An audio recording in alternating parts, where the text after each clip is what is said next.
Good morning, and happy Tears Day to you. I hope your week is going wonderfully.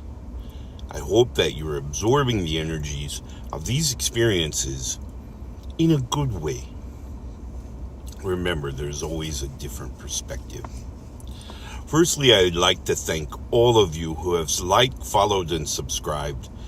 I can't begin to express my appreciation for your commitment. So hopefully this message gets out to all of those who need help in obtaining or maintaining their mental space. So thank you. Thank you so much. In addition, I want to draw your attention to the Alaska Ulfhefnar store, or the Drakkar. Drakkar is, for those of you who are less versed in the Norse world, Drakkars were the long ships that the Vikings used. Now, Drakkar specifically identifies those that had dragon heads at either end, bow and stern of the vessel, and was used in psychological warfare of the day. So, a very powerful ship, but I would ask to check out the store. We have many items that I have personally blessed and hopefully given the energy that can help you to focus your energy and get out through your aura and communicate with your spiritual ancestors. Today we're talking about courage, and I want to talk about two facets of courage that you have inside of you, that you maintain for you. The first set of courage, or the first facet of courage, I should say, is that courage to be honorable with ourselves. The path we have traveled to get from our birth to where we are today may have been laden with obstacles and challenges and pain and inequities, injustice. But ultimately, that path shouldn't form us. It shouldn't create ill feelings and just becoming very just not wanting to learn, to grow, to experience life, but to be very very cynical in our approach to life, because life's experiences are so wonderful and they're so blessed, and we learn from each and every one of them, and we learn differently. That's the beautiful thing, is that it's all just a growing path. So, but we have to be honorable with ourselves. Look past the bravado and the false pretense, and really come to understand who we are as a person, our intrinsic value. You know, whether we pride ourselves on being honorable, whether we pride ourselves on being courageous or hospitality, generosity. On the internet, you can find the 9 noble virtues. These are great values to have in our lives as part of who we are. The second aspect, or second facet of courage that I would like to just broach with you, is this idea of being ourselves in this modern day time of conformity, of vanilla everything, of not wanting to be too far to one way or another. We must have the courage to be who we are. Remember, our path to get to this place has forged us to a degree. It has helped us to understand our real values. Hopefully, we have taken the lessons And we've absorbed what we need to know to find the connection between our mind and our hearts. Remember, we listen to our spiritual entities with our heart. We feel our way through the spiritual realm. We think our way through the physical realm. So, having the courage to just be ourselves, to cast aside those societal masks and those societal roles that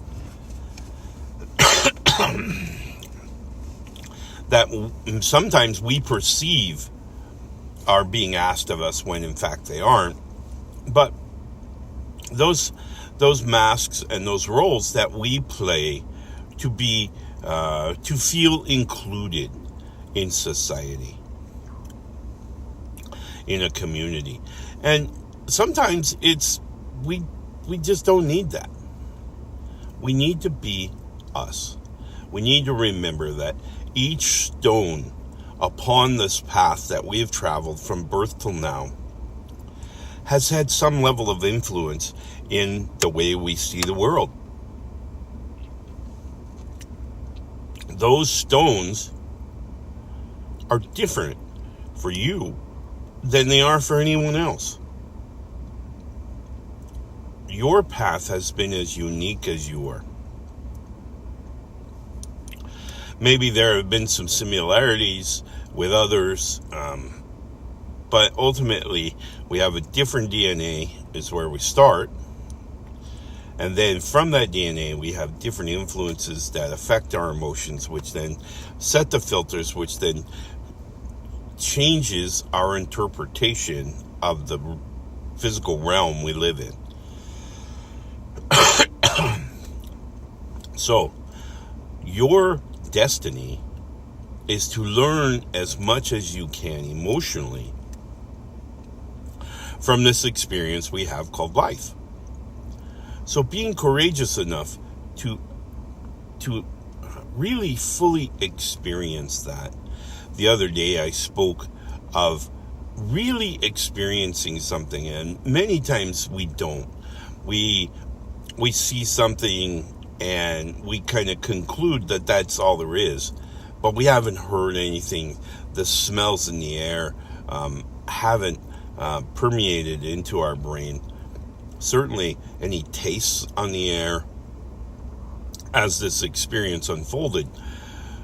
We were missing a large chunk of this basic sensory input for this event, and we're just purely going on what other people may have said or may have expressed.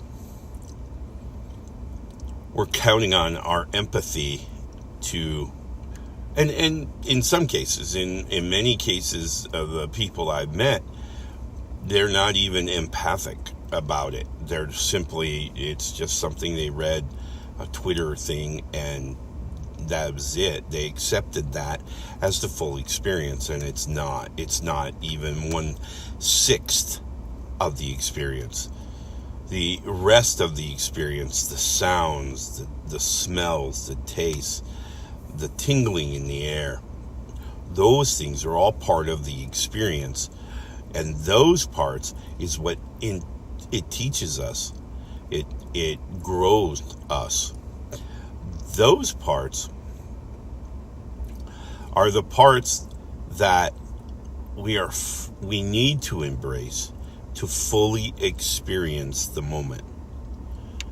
That moment in time where we fully experience something, an event or a feeling or a whatever.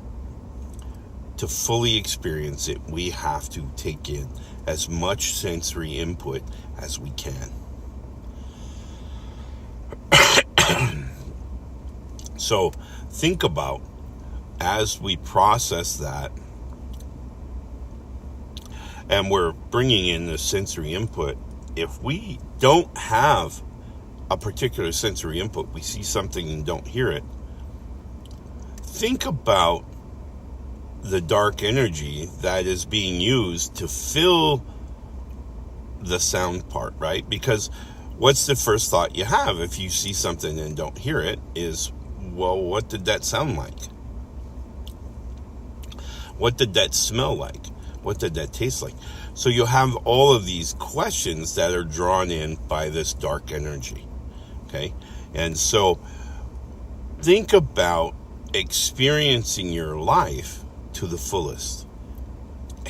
Fully embrace the entirety of our experience of that moment. Today, we celebrate Tyr, the Norse god of courage. Now, before people get the wrong impression, Tyr had quite a few roles, and Tyr actually began his recognition by physical forms in the Germanic tribes long before the Norse. Okay, Tyr was represented in Germania as more or less the chieftain of the gods there in Germania. And as he moved north across the Elbe River with the migrating tribes, particularly the Danes, his role changed a little bit, and he became recognized for his justice, for the law. He was the god of law and justice and what was right. And in that role, he served. He recognized his own and exhibited a huge amount of courage. Of courage to go against when everyone else was saying what a great idea this was. He said, no, this is wrong. This is unjust. And so, this is why he became, and of course the story of Fenrir being chained by the chains that the dwarves had forged, and Fenrir only being willing to submit himself to the chaining if a god were to volunteer to put his hand in his mouth, right? And of course, without reservation, without fear, knowing the outcome, Tyr was willing to put his hand in Fenrir's mouth, that he would be chained, that we could hold on to him in such a way that he remained bound until, of course, Ragnarok, where he will again be free. Now, Tyr knew the challenge. He knew that Fenrir was going to bite him.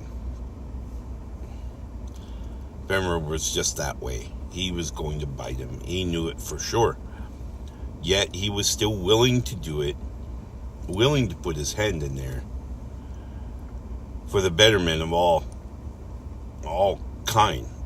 Whether it God and mortal alike. So he did it, and so he became known as the god of courage.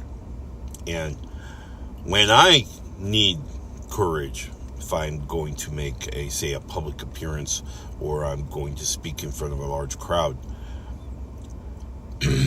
I call upon the gift of Tyr, that he may give me courage, that I may speak and speak my heart, and not be swayed by the crowd, or by the mob mentality.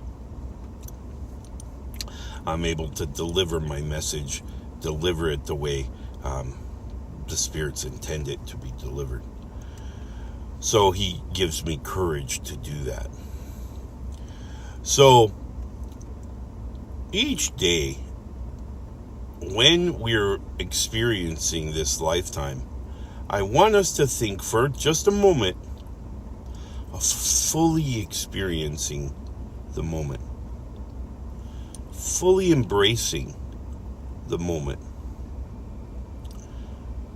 What are the sounds? What are the smells and the tastes? What does my skin feel in the air? Embrace enough of that experience, and you're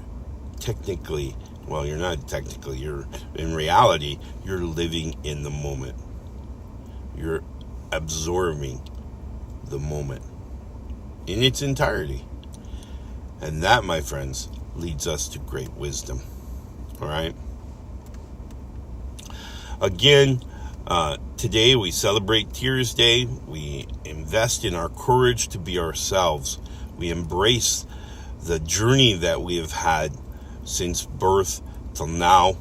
We embrace the experiences that has led us to this place, to this moment. All right? So embrace it. Really embrace each moment. And you'll see how we feel, how we think. It'll be a little different. So as we celebrate Tears Day today, I wish all of you the most wonderful of days. I do encourage you, if you get the opportunity, please visit our store. Consider picking something up to help you focus. There are plenty of items that I have personally chosen that I think make great totems for really concentrating our energy and getting it point on. There's also herbal potions out there, herbal remedies that I have developed from my ancestors' recipes to bring to you in such a way easy to make, easy to prepare for you. So I encourage you to check those out, and you won't be disappointed. Natural remedies are the best remedies. Mother Yord absolutely helps create the most wonderful of medicines. And certainly my ancestors would have prayed to Ire, and the goddess Ire, also a Valkyrie, but one of Frigg's handmaidens who will have given them these recipes, and that worked for their fellow humans, their fellow man, clansmen and women. So they're great recipes, and so I hope you'll pick some up. And in the meantime, I ask that you continue to like, follow, and subscribe YouTube, TikTok, Facebook, all those places. And by all means, our Patreon site, which helps support our mission. There at the store, you can also find a link to Mountain Rose Herbs, which is what I use in all of my recipes. And they have some of the best, by far the best, cared for products on the market today. Wonderful place. I'm sure you will agree with me when you get your herbs from Mountain Rose Herbs. All right, my friends. Have a wonderful Tears Day, and we will speak to you again tomorrow as we celebrate the god Odin, or Wotan. Wotan in Germania, Odin in Scandinavia. So hopefully you will join me for that. My friends, I wish you the very best Tears Day. Love and light, my friends.